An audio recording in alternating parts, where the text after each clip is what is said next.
स्वागत है आपके अपने YouTube चैनल अशोका सिविल्स में। हम लोगों ने इंट्रो की 2 वीडियो कर ली थी। अब आज से प्रॉपरली हम लोग आधुनिक भारत को शुरू करेंगे, जिसमें पहला पॉइंट पढ़ना है यूरोपीय कंपनियों का आगमन। यूरोपीय कंपनियों का आगमन यहीं से शुरू होता है आपका आधुनिक भारत, और यहीं से हम लोग बाय टॉपिक हम इसको कवर करेंगे। डेली हम लोग टॉपिक वाइज इसको कवर करेंगे। आइए देखते हैं यूरोपीय कंपनियों का आगमन में सबसे पहले देखते हैं कि कौन सी कंपनी यहाँ पर आई। सब भारत आने वाली सबसे पहले कंपनी पुर्तगाली ईस्ट इंडिया कंपनी है।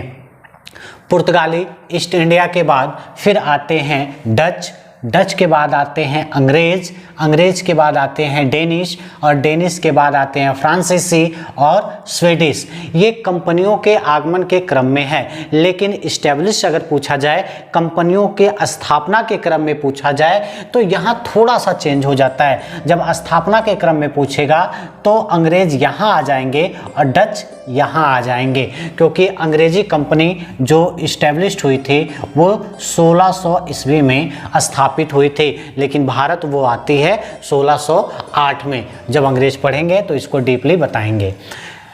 पुर्तगालियों को देख लेते हैं। भारत में आने वाला सबसे पहला व्यक्ति जो 1498 में भारत आया, उसका नाम है Vasco D gamma. Vasco D gamma Bharat की खोज करते हुए 1498 में भारत पहुंचा। भारत के कोचीन तट पर यह आता है। कोचीन तट पर इसके स्वागत में जमोरिन नामक राजा, कोचीन तट पे ये 1498 में आता है, जहां पर जमोरिन नामक राजा ने इसका स्वागत किया था।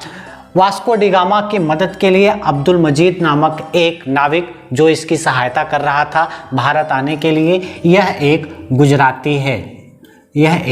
गुजराती व्यक्ति था, जिसने वास्को डी गामा की मदद की थी। पथ प्रदर्शक के रूप में इसकी मदद की थी। Vasco D gamma Sao Gabriel नामक जहाज से भारत आया था।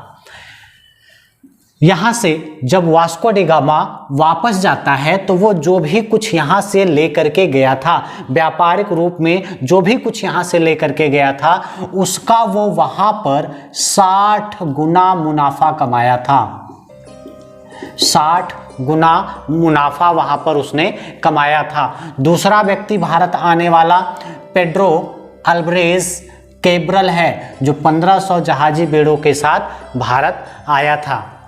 ये भी व्यापार करके वापस जाता है, काफ़ी अच्छा प्रॉफिट कमाता है। उसके बाद वहाँ पर कुछ लोगों ने मिल करके अपने एक कंपनी बनाता है, यानी कि भारत के साथ व्यापार करने के लिए कुछ लोग एकत्रित होते हैं और उन्होंने गवर्नरों की नियुक्ति करना शुरू कर दी। इन गवर्नरों को अथॉरिटी क्या क्या थी? तो जो गवर्नर थे वह भारत में युद्ध कर सकते थे, संधि कर सकते थे, क्षेत्र विस्तार कर सकते थे, कंपनी डाल सकते थे। कंपनी मतलब फैक्ट्री अपनी डाल सकते थे। इन अथॉरिटियों के साथ भारत में गवर्नरों को भेजा गया। तो प्रथम governor Alfonso de Almeida Bharat आने वाला पुर्तगालियों की तरफ से पहला गवर्नर था। इसने शांत जल की नीति अपनाई थी। ब्लू वाटर पॉलिसी जिसको कहा जाता है, शांत जल की नीति इसने अपनाई थी। दूसरा व्यक्ति जिसको पुर्तगालियों का वास्तविक संस्थापक कहा जाता है, भारत में पुर्तगालियों का वास्तविक संस्थापक अल्फांसो डी अल्बुकर्क को कहा जाता है, जो 1509 में आता है और 1515 तक भारत में रहता है। इसको वास्तविक संस्थापक के रूप में जाना जाता है। इसने आदिल शाह बीजापुर के शासक आदिल शाह से गोवा को छीन लिया, गोवा को छीनकर अपने अधिकार क्षेत्र में ले लिया। किसी विदेशी द्वारा किसी भारतीयों से उसकी जमीन या उसका हिस्सा या उसका राज्य छीनने की यह पहली घटना थी जो अल्बुकर्क ने की। अल्बुकर्क ने गोवा को आदिल शाह से छीन लिया और अपने साम्राज्य में मिला लिया। इसने हिंदू महिलाओं से विवाह करने की नीति अपनाई, यानी कि जितने भी पुर्तगाली यहाँ आए हुए थे उससे इन्होंने ये नीति बनाई कि आप यहाँ की हिंदू महिलाओं से ज़्यादा विवाह करो। क्यों? क्योंकि इससे इनका ईसाई धर्म बढ़ेगा। ईसाई धर्म, एक तरह से ये ईसाई धर्म का प्रचारक भी था। तीसरा इंपॉर्टेंट व्यक्ति नीनो डी कून्हा।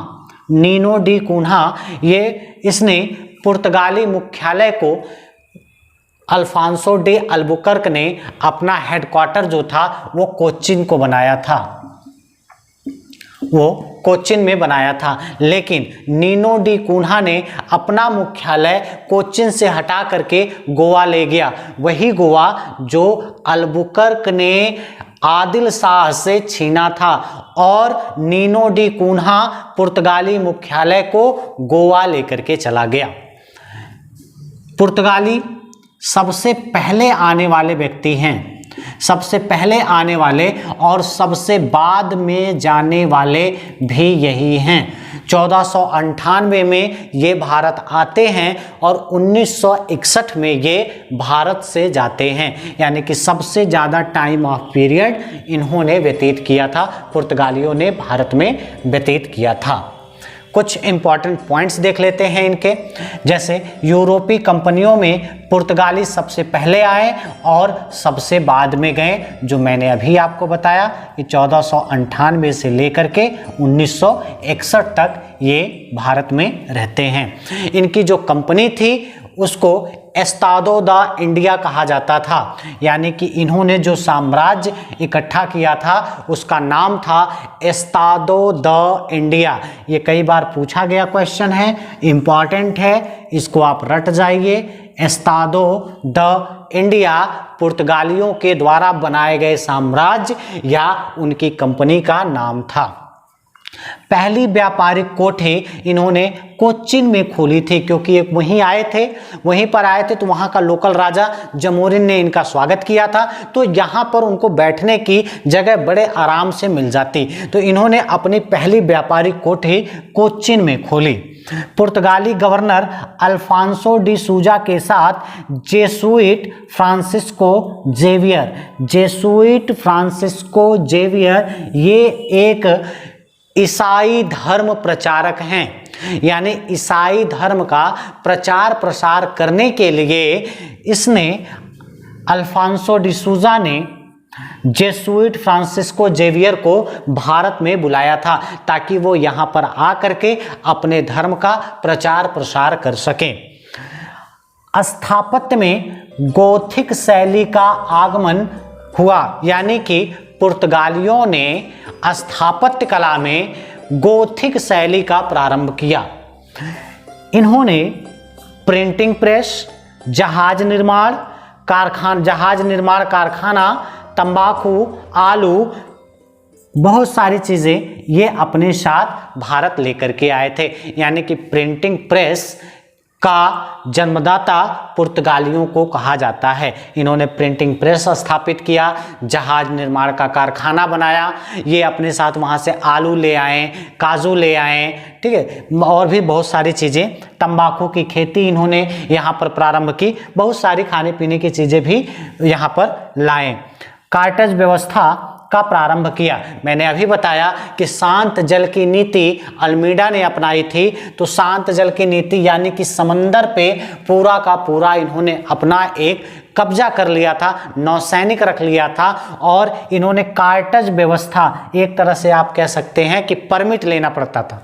कोई भी जहाज समंदर में जाने से पहले इनसे परमिट लेते थे, क्योंकि भारतीय क्षेत्रों के आसपास इनका कब्जा था, तो कोई भी जहाज उस क्षेत्र में अगर एंट्री करती थी तो इनसे परमिट लेनी पड़ती थी।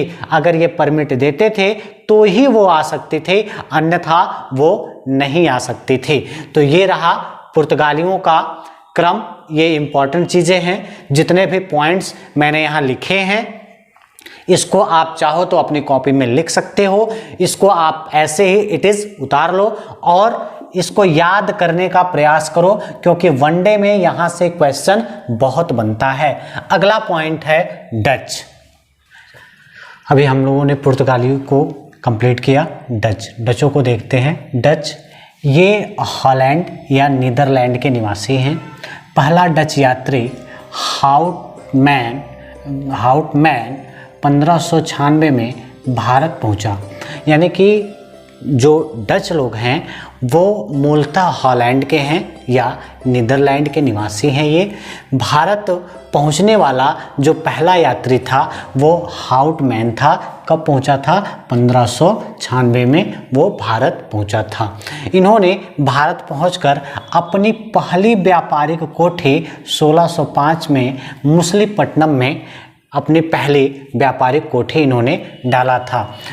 स्वर्ण ए पैगोडा के नाम से इन्होंने सिक्के भी जारी किए। आपको पता है कि किसी देश की जो अर्थव्यवस्था होती है वो मुद्रा पर डिपेंड करती है। अगर आप किसी देश की मुद्रा को कैप्चर कर लो, मतलब ये है कि आपने उस देश को कैप्चर कर लिया है। ठीक, तो इन्होंने स्वर्ण ए पैगोडा के नाम से मुंबई में अपने सिक्के भी चलाने लगे और मुग़ल बादशाह के फरमान से जहाँ जहाँ भी मुग़लों का शासन था वहाँ पर इन सिक्कों को मान्यता भी दे दी गई थी। ऐसा कहा जाता है इतिहासकारों के द्वारा कि अगर आपको किसी देश को गुलाम बनाना है तो सबसे इम्पॉर्टेंट है, पहला तो आप उसका कल्चर ख़त्म कर दो। दूसरा ये है कि आप उसके सिक्कों पर कब्जा कर लो, यानी उसकी मुद्रा पर कब्जा कर लो। अगर उसकी मुद्रा आपके कंट्रोल में है तो वो देश आपके कंट्रोल में रहेगा।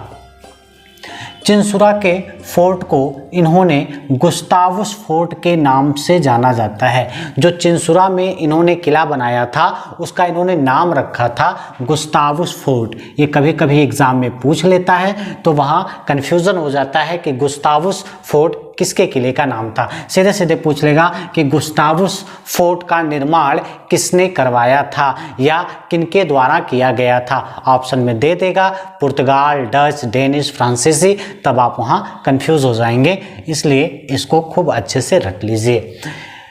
मुख्यतः यह सूती वस्त्र का व्यापार करते थे। ये मसालों के ऊपर डिपेंड नहीं थे। ये इनका जो मुख्य रूप से व्यापार था वो सूती वस्त्र का व्यापार था और इन्होंने पूर्वी भारत को चुना था।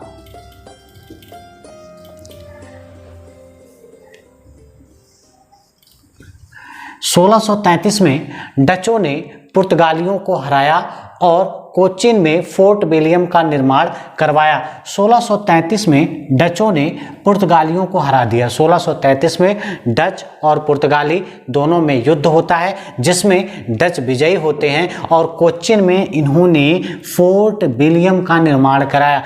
इसी के अधीन भारत में जितनी भी ये कंपनियां डालेंगे सारी कंपनियां इसी के अधीन काम करती थी। बेदरा का युद्ध 1759 में होता है। डचों एवं अंग्रेजों के बीच में वेदरा का युद्ध 1759 में होता है जिसमें डच पराजित हो जाते हैं और भारत में यह नाम मात्र के रूप में रह जाते हैं। अगले कुछ वर्षों के बाद इन्होंने अंग्रेजों को अपनी सारी कंपनियां बेच दी और ये भारत से पूर्णतः चले गए। इसके बाद डेनिश, हालांकि हमें पढ़ना था अंग्रेज, लेकिन अंग्रेज एक लंबा चैप्टर है और ये छोटे छोटे चैप्टर हैं, इनको पहले देख लेते हैं, उसके बाद हम लोग अंग्रेजों को पढ़ेंगे। अंग्रेज पढ़ते समय फिर हम इसकी चर्चा करेंगे क्योंकि वहाँ पर आएगा अंग्रेज वर्सेस डच, अंग्रेज वर्सेस फ्रांसीसी, ठीक है। तो एक बार फिर से इन सबों की चर्चा वहाँ पे होगी। डेनिश 1616 में भारत आए। सीरमपुर में इन्होंने अपना हेडक्वार्टर बनाया। 1616 में ये भारत आते हैं, सीरमपुर में ये अपना हेडक्वार्टर बनाते हैं। तंजौर में प्रथम फैक्ट्री डाली इन्होंने तंजौर में ये अपनी प्रथम फैक्ट्री डालते हैं। व्यापार करने के उद्देश्य से आए थे, ये अपनी पहली फैक्ट्री तंजौर में डालते हैं और सीरमपुर में ये अपना हेडक्वार्टर बनाते हैं। ब्रिटिश कंपनी को अपनी सभी कंपनियां बेचकर वापस चले गए 1846 में, क्योंकि ये यहाँ व्यापार करने आए तो यहाँ संघर्ष बहुत ज़्यादा था और संघर्ष को ये सरवाइव नहीं कर पाए, तो इन्होंने अंतोगत्वा 1846 में अपनी सारी कंपनियां ब्रिटिशों को बेच दी और बेच करके यहाँ से चले गए। फ्रांसीसी अगले हैं फ्रांसीसी, जो 1667 में फ्रांसीसी फैरो के नेतृत्व में, फ्रांसीसी कैरो के नेतृत्व में ये आते हैं भारत में व्यापार करने। यानी कि एक फ्रांस का एक व्यक्ति है जिसका नाम कैरो है। कैरो के नेतृत्व में ये कंपनियां भारत आती हैं व्यापार करने के लिए। 1668 में इन्होंने सूरत में अपनी एक व्यापारिक कोठी बना ली। व्यापारिक कोठी मतलब जहां से ये अपना व्यापार वगैरह करते थे। सबसे इम्पॉर्टेंट पॉइंट्स ये हैं कि यह एक सरकारी कंपनी थी। यह एक सरकारी कंपनी थी। अब तक आपने जितनी कंपनियों को पढ़ा उनमें से कोई भी सरकारी नहीं थी, लेकिन ये जो कंपनी है यह एक सरकारी कंपनी है और ये कैरो के नेतृत्व में भारत आई है।